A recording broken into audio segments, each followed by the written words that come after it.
Jakkanna Mahesh cinema పట్టాలెక్కడానికి ఇంకా time పడుతుందా? ఇప్పట్లో స్క్రిప్టు పనులు పూర్తయ్యే పరిస్థితి కనిపించడం లేదా? జక్కన్న ఉన్నట్టుండి ఆ కథను ఎందుకు పక్కనబెట్టేశారు? అసలు రాజమౌళి ఇప్పుడేం చేస్తున్నారు? రాజమౌళి మహేష్ బాబు సినిమా ఎప్పుడెప్పుడు సెట్స్ పైకి వెళుతుందా అని అభిమానులు ఎంతో ఆతృతగా ఎదురుచూస్తున్నారు. ఈ సినిమా షూటింగ్ ఎప్పుడు మొదలవుతుందా? ఇరువురి ఫ్యాన్స్ ఈగర్గా వెయిట్ చేస్తున్నారు. కానీ రాజమౌళి సినిమా వర్కుకు బ్రేక్ ఇచ్చినట్టు తెలుస్తోంది. కీరవాణి కుమారుడు శ్రీసింహ పెళ్లి వేడుకల్లో జక్కన్న ఉన్నారు. ఇటు మహేష్ బాబు కూడా ఫారెన్ టూర్లతో టైం స్పెండ్ చేస్తున్నాడు.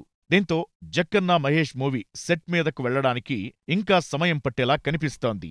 రాజమౌళి ప్లానింగ్ ఎప్పుడూ పాన్ వరల్డ్గా ఉంటుంది. సినిమాలో చాలా వరకు మెయిన్ క్యారెక్టర్స్ ఎక్కువ హాలీవుడ్ వాళ్లు ఉండేలా ప్లాన్ చేసుకుంటాడు. అంతేకాదు హాలీవుడ్లో ఓ రేంజ్లో ఉన్నవాళ్లనే సెలెక్ట్ చేసుకుంటాడు. ఇప్పుడు మహేష్ సినిమాకు మరోసారి హాలీవుడ్ సంచలనం థోర్ ఫేమ్ క్రిస్ హెమ్స్వర్త్ని ఎస్ఎస్ఎంబి 29 మూవీకి ఎంపిక చేసుకున్నాడని టాక్. దీంతో సినిమా స్టార్ట్ అవ్వకముందే వరల్డ్ వైడ్గా సినిమాపై బజ్ క్రియేట్ చేస్తున్నాడు జక్కన్న. మరి హాలీవుడ్ నటుడు క్రిస్ హెమ్స్వర్త్ క్యారెక్టర్ ఎలా ఉంటుందో చూడాలి.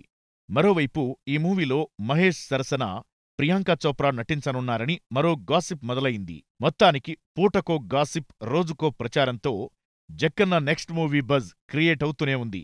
కానీ జక్కన్న టీం నుంచి మాత్రం ఎలాంటి అఫీషియల్ అనౌన్స్మెంట్ రావడం లేదు. మరి జక్కన్న ఈ మూవీపై ఇంకెన్ని రోజులు ఊరిస్తాడో చూడాలి.